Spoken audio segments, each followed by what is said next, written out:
Kui tagumisest breketist tuleb kaar välja ja torgib põske, siis on mitu varianti, kuidas seda korda teha. Üks variant on kasutada koduseid pintsette ja proovida fikseerida traat viimasesse breketisse uuesti. Külje peal on ava. Sinna tulebki, sealt tuleb traat läbi panna. Kasutada pintsette. Ärge kartke seda traati painutada, see ei lähe katki. Ja fikseerite selle viimasest tuubist läbi. Teine variant, kui ei õnnestu,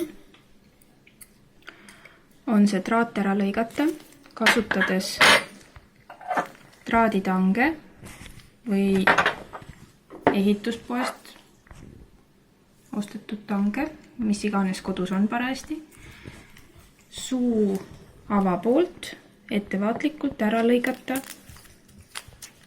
see traat viimase breketi juurest.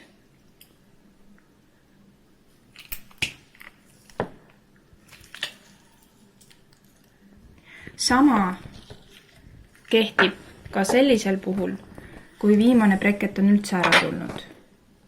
Samamoodi selle breketi juurest, mis on veel hamba küljes kinni, tuleks traat ära lõigata.